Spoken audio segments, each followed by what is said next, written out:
یہ بھی اہل کتاب رہے ہو، ان کے بعد کوئی شریعت رہی ہو، مگر یہ بگڑتے بگڑتے اتنے بگڑ گئے کہ ان کے اندر ستارہ پرستی، ستارے کی پوجا کرنا اور فرشتہ پرستی، فرشتے کی پوجا کرنا آ گئی اور یہ اسی میں لگ گئے، یہاں تک کہ اب کسی دین کے ماننے والے نہیں رہے۔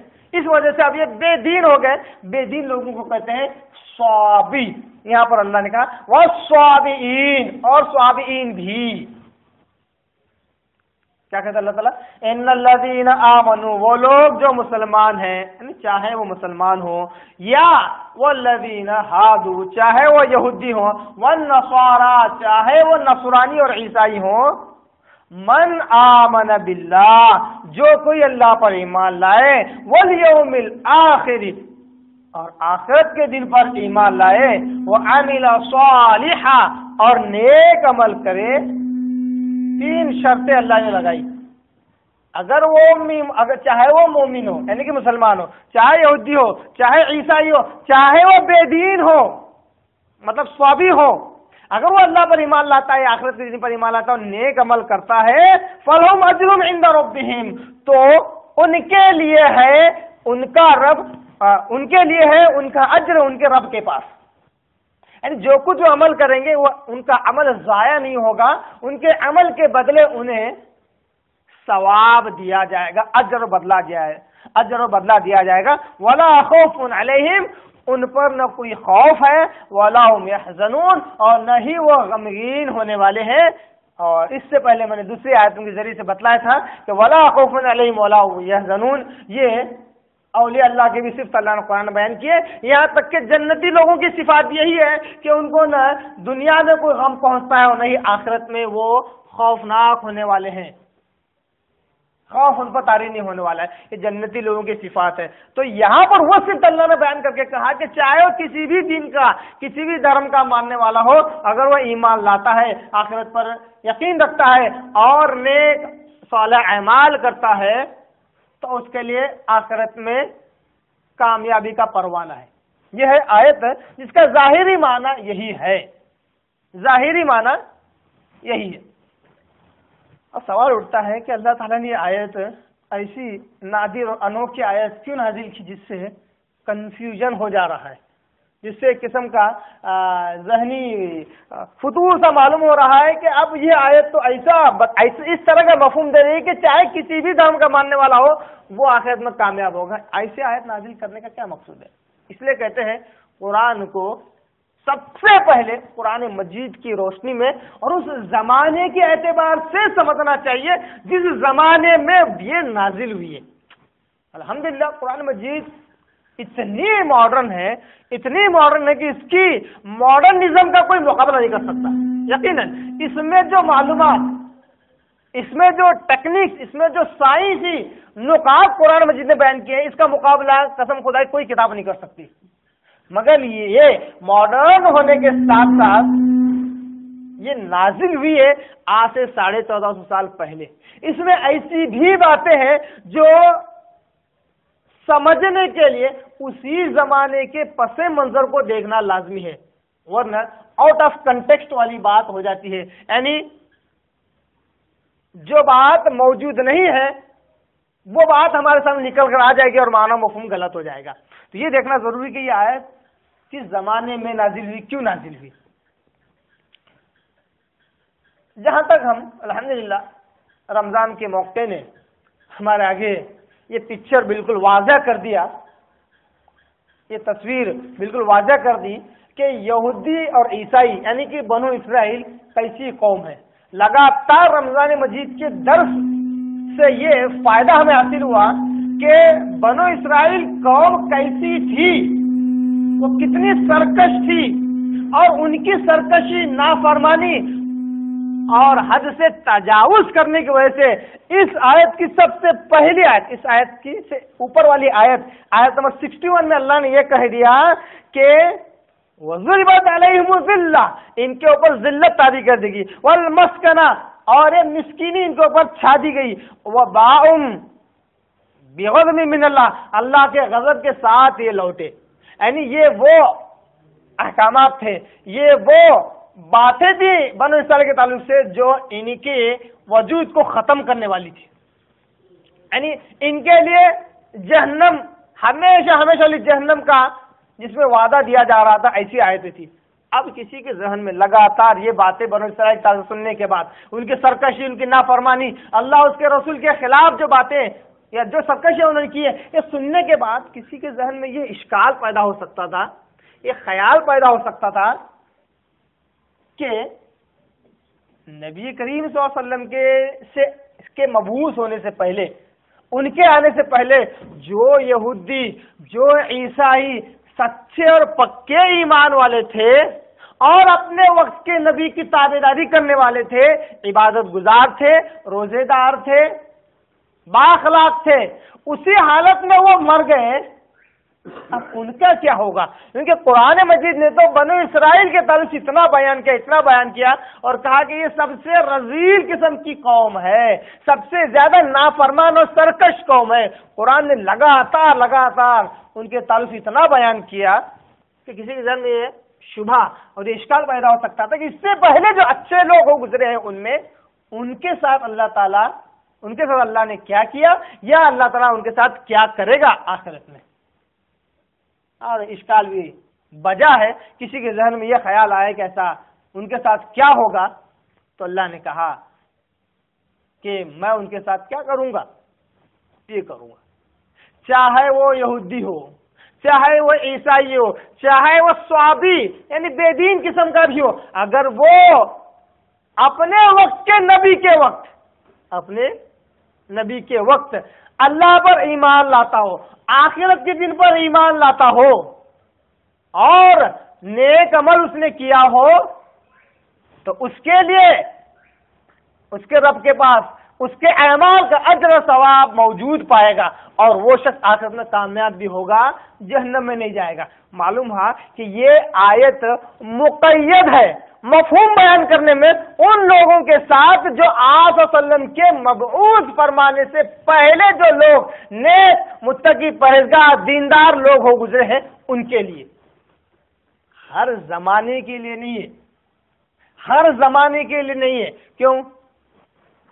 کیونکہ یہی اصول ہے کہ موسیٰ علیہ السلام جب مبعوث فرمائے گئے، جتنے لوگوں نے ان پر ایمان لے کر آئے، جو کوئی اس وقت اللہ پر اور موسیٰ علیہ السلام پر ایمان لے آیا، اور موسیٰ علیہ السلام کی شریعت پر جس نے بھی عمل کیا، سنت موسوی پر جس نے بھی عمل کیا، اور آخرت پر جس کا بھی ایمان تھا، یقیناً وہ جنت میں جائے گا۔ ٹھیک ہے، بات کو دھیان سے سنیں۔ جو بھی موسیٰ علیہ السلام کے زمانے میں موسیٰ علیہ السلام پر ایمان لایا، موسیٰ علیہ السلام کی شریعت کے اوپر عمل کیا، ان کی سنت پر عمل کیا، آخرت پر ایمان رکھتا تھا اور وہ مر گیا، وہ جنت میں جائے گا۔ یہاں تک کہ اگر کوئی شخص موسیٰ علیہ السلام کو مان رہا ہے، ان کی شریعت پر 100% عمل پا رہا ہے، اس درمیان عیسیٰ علیہ السلام آ گئے۔ عیسیٰ علیہ السلام کے آتے ہی اس کے اوپر سارے شرائط تو جیسے ویسے رہیں گے، مگر نبی بدل جائے گا، فوراً اس پر عیسیٰ علیہ السلام کے اوپر ایمان لانا ضروری ہوگا، ان کی شریعت پر عمل کرنا ضروری ہوگا۔ اگر وہ پھر سے اللہ پر ایمان لائے، آخر پر ایمان لائے، نیک عمل کرے اور موسیٰ علیہ السلام کو نہ چھوڑے، تو بھی وہ گمراہ ہے اور جہنم میں جائے گا۔ یہ اصول ہے،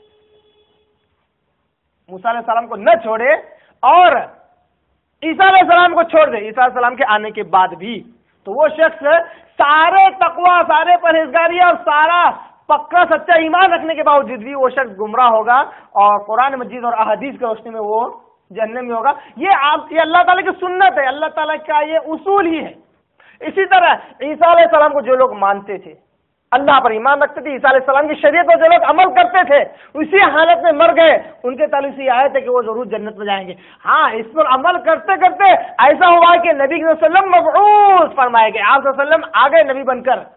اب جتنے لوگ عیسیٰ علیہ السلام کو مانتے تھے، ان پر سارے شرائط تو باقی ہیں، مگر شریعت اب محمد صلی اللہ علیہ وسلم کی چلے گی۔ محمد صلی اللہ علیہ وسلم کے اوپر ایمان لانا، ان کی سنت پر عمل کرنا، ان کی شریعت کی تابعداری کرنا ان پر لازم ہے۔ اگر انہوں نے کہا کہ نہیں، اب ہم عیسیٰ علیہ السلام کو نہیں چھوڑیں گے، تو ان کی ساری ایمان، ان کا سارا ایمان، ساری ایمانداری، سارا تقوی، پرہیزگاری اب ان کے لیے بیکار ہے، اب وہ گمراہی اور جہنمی کے جہنمی ہے۔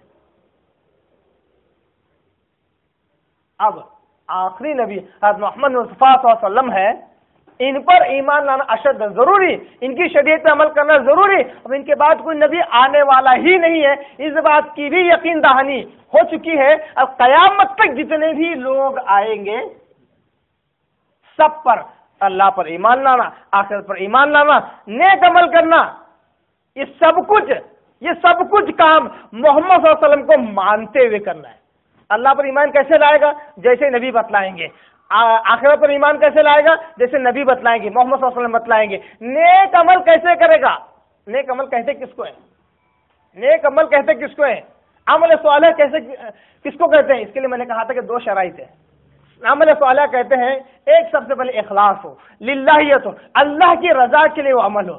دوسری شرط اس کے لیے دلیل موجود ہو، قرآن مجید سے یا احادیث نبویہ سے، قرآن مجید سے یا سنت نبویہ سے دلیل موجود ہو. یہ دو شرائط کی بنیاد پر عمل صالح کہلاتا ہے. تو عمل صالح نبی کے گائیڈ لائنز میں، نبی کی سنت کے حساب سے عمل ہو. یہ تینوں کام جس کا ذکر قرآن مجید نے کیا محمد صلی اللہ علیہ وسلم کی تابع داری میں ہو، تب جا کے یہ تینوں چیزیں قابل قبول ہوں گی. یہ ہے وہ آیت کا صحیح مفہوم جو ہمیں بیان کرتی ہے. یہ آیت کا صحیح مفہوم یہ ہے. اس لیے بعض مرسل روایتیں ہیں، اس میں آتا ہے کہ ایک مرتبہ سلمان فارسی رضی اللہ تعالیٰ عنہ آپ صلی اللہ علیہ وسلم کے پاس آیا اور کہا کہ اللہ کے رسول، میں اسلام لانے سے پہلے، فارس کے رہنے والے تھے سلمان فارسی رضی اللہ عنہ، میں اسلام لانے سے پہلے بعض ایسے لوگوں سے ملتا تھا جو بڑے متقی، پرہیزگار، نمازی، روزے دار بھی تھے، اللہ پر ایمان لانے والے بھی تھے، ایسے بھی تھے، بہت کچھ بیان کیا. ان کے تعلق سے آپ کا کیا خیال ہے؟ تو اللہ کے رسول نے کہا کیا انہیں معلوم تھا کہ میں مبعوث کیا جاؤں گا، نبی بنا کر بھیجا جاؤں گا؟ تو کہا ہاں معلوم تھا. پھر وہ کیا کہتے تھے؟ ایمان نہیں لاتے تھے. کہا وہ دوزخی ہے. کہا وہ دوزخی ہے. ایسے وقت میں یہ آیت نازل ہوئی یہ کہنے کے لیے کہ دیکھو اس سے پہلے جو بھی ہو اگر نبی پر ایمان لاتا ہے، ان کے آنے پر، ان کے اگر کہے کہ وہ اگر آ جائے تو میں ان پر ایمان لاؤں گا، تو نبی پر ایمان، کیونکہ عیسیٰ علیہ السلام کے بعد کا جو وقفہ تھا اس درمیان سلمان فارسی رضی اللہ تعالیٰ عنہ آپ سے ملاقات سے پہلے ان سے ملے تھے. یعنی عیسیٰ علیہ السلام کے بعد جتنے بھی لوگ آئے اگر ان کا یہ عقیدہ ہے کہ نبی آ جائے ہم ان پر ایمان لے آئے تو ان کا ایمان ہے. تو اللہ تعالیٰ اس بات کو بیان کرنے کے لیے اس آیت کو اللہ نے نازل کیا. اب آئیے اس آیت کو قرآن مجید کی دوسری آیت سے ہم دیکھتے ہیں. اللہ تعالیٰ سورہ آل عمران کے اندر سورہ نمبر 3 اس کی آیت نمبر 19 کے اندر اللہ تعالیٰ کہتا ہے، بڑی چھوٹی آیت ہے مگر جامع آیت ہے. سورہ آل عمران سورہ نمبر 3 پارہ نمبر 3 اس کا رکوع نمبر 2 ہے. اس میں اللہ تعالیٰ کہتا ہے شہید اللہ انہ لا الہ الا ہو، اللہ تعالیٰ گواہی دیتا ہے کہ وہ لا الہ الا ہو، اس کے سوا کوئی معبود نہیں ہے. والملائکہ، اور فرشتے بھی اس بات کی گواہی دیتے ہیں. وَأُولِي الْعِلْمِ، اور جو لوگ علم رکھتے ہیں وہ بھی اس بات کی گواہی دیتے ہیں قائما بالقسط، پورے انصاف کے ساتھ. لا الہ الا هو العزیز الحکیم، اور وہ اللہ جس کے سوا کوئی معبود نہیں، زبردست اور حکمت والا ہے. ان الدین عند اللہ الاسلام. آیت کیا ہے؟ لفظی ترجمہ دیکھ لیجئے، چھوٹی آیت ہے، آیت کا ٹکڑا ہے گویا کہ آیت نمبر 19 کا. ان الدین، بے شک دین، عند اللہ، اللہ کے پاس، الاسلام. اگر کوئی دین قابل قبول ہے اللہ کے پاس تو وہ ہے دین اسلام. یہ آیت سے معلوم ہوا کہ قابل قبول دین اگر کوئی ہے اللہ کے پاس تو صرف اور صرف اسلام ہے.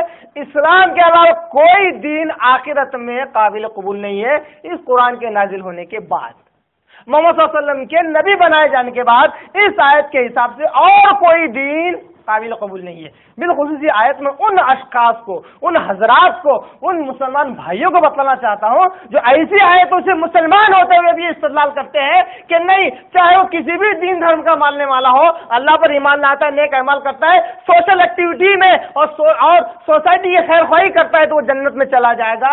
بھائیوں، بہت بڑی غلط فہمی میں بہت بڑی گمراہی میں ہو سکتا ہے صرف اس ایک عقیدے کی وجہ سے تمہارے سارے اعمال ضائع ہو، رائے گا ہو، اللہ تعالیٰ تمہیں ران دے درگاہ کر کے جہنم میں پھینک دے.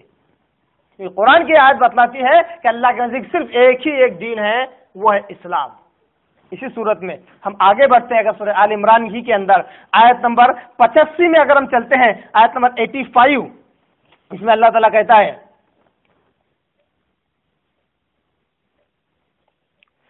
وَمَن يَبْتَغِ غَيْرَ الْإِسْلَامِ دِينًا فَلَن يُقْبَلَ مِنْهُ وَهُوَ فِي الْآخِرَةِ مِنَ الْخَاسِرِينَ۔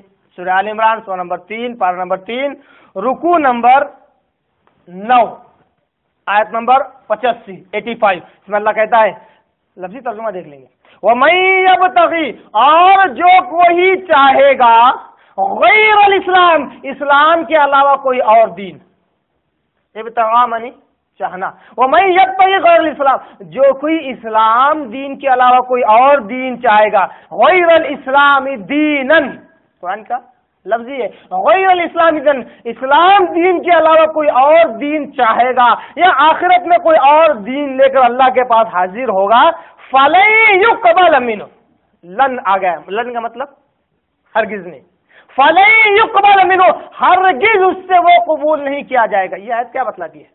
یہ آیت یہی بتلاتی ہے کہ اسلام کے علاوہ کوئی دین اللہ کی نگاہ میں اب قابل قبول نہیں ہے۔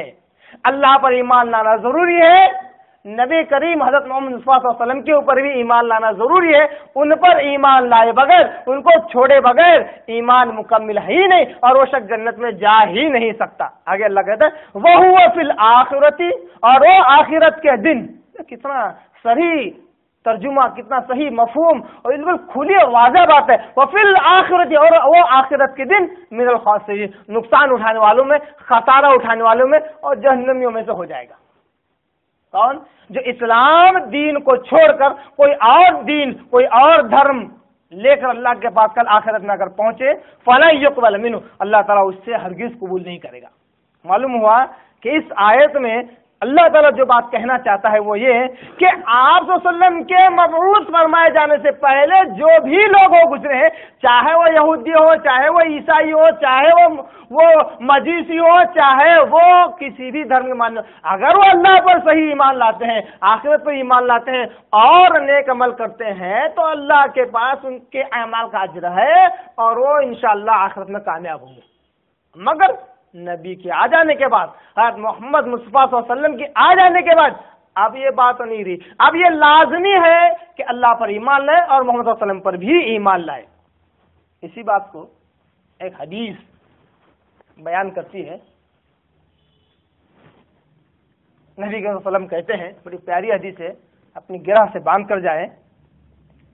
آپ صلی اللہ علیہ وسلم کہتے ہیں والذی نفسی بیدی، قسم ہے اس ذات کی جس کے قبضے قدرت میں میری جان ہے۔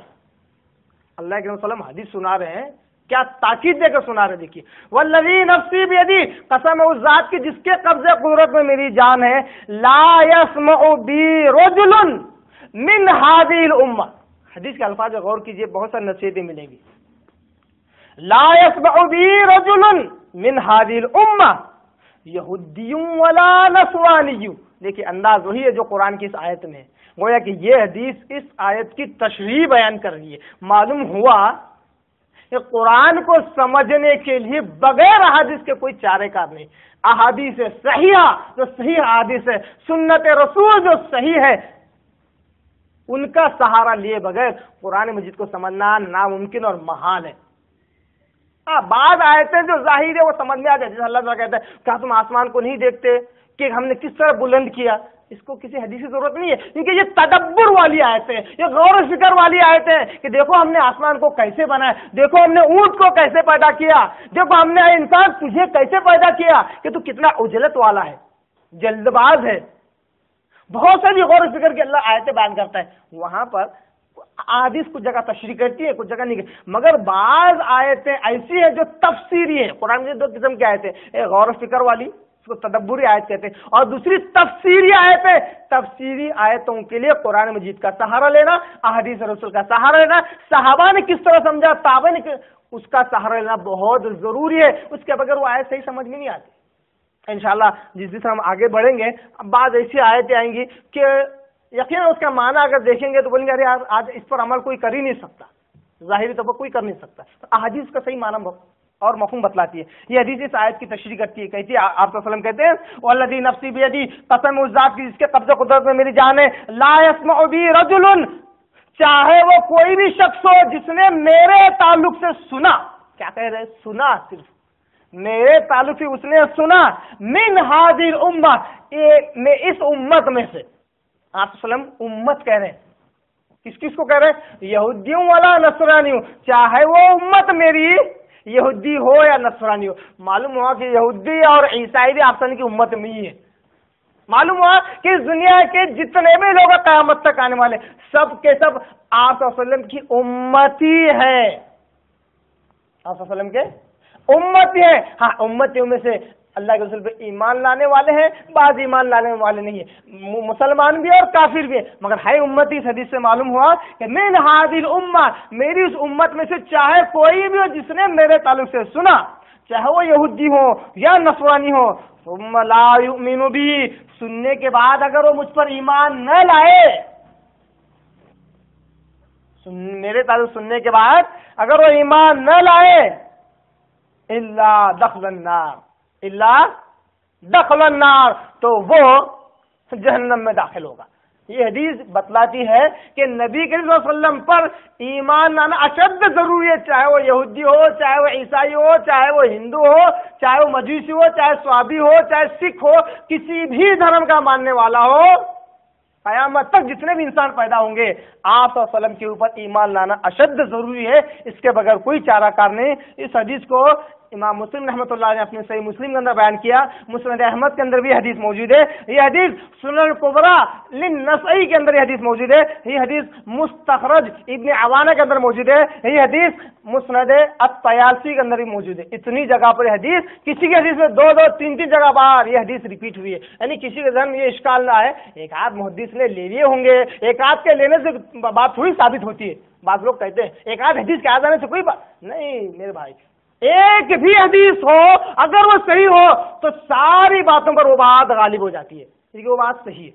حق جو ہے وہ تھوڑا بھی ہوتا ہے تو باطل جو جھاگ کے برابر ہو اس پر غالب آ جاتا ہے. پھر بھی حوالے اس لیے دے رہا ہو تاکہ ذہن میں یہ اشکال نہ رہے کہ ایک آدھ حدیث کی کتاب ہے. صحیح مسلم بھی ہے، مسند احمد بھی ہے، سنن کبریٰ للنسائی بھی ہے، اور مستخرج ابن عوانہ بھی ہے، اور مسند الطیالسی میں بھی ہے. اور اس کے علاوہ اور کئیوں حدیث میں ہے جو مشہور حدیث کتابوں کے نام جو لوگ جانتے ہیں ان کے آگے یہ کتابوں کا نام پڑھ کر بتلا رہا ہوں. اس سے معلوم ہوا کہ نبی صلی اللہ علیہ وسلم کی ذات پر ایمان لانا اشد ضروری ہے. آپ صلی اللہ علیہ وسلم کے اوپر ایمان لائے بغیر کسی کا ایمان مکمل نہیں ہو سکتا اور وہ آخرت میں کامیابی نہیں ہو سکتا. معلوم ہوا کہ یہ آیت ان لوگوں کے لیے ہے جو آپ صلی اللہ علیہ وسلم کے بھیجے جانے سے پہلے جو بھی متقی پرہیزگار نیک لوگ تھے، 5 وقتہ نمازی تھے، روزے دار تھے اور با اخلاق لوگ تھے، با ایمان والے تھے، ان کے لیے ہے. نبی صلی اللہ علیہ وسلم کے آ جانے کے بعد اب اس کا مفہوم مقید ہو گیا انہی لوگوں کے لیے، اور اس کا مفہوم اب یہ ہو گیا جو سورہ آل عمران بیان کیا گیا کہ صرف اور صرف قابل قبول دین اللہ کے پاس دین اسلام ہے.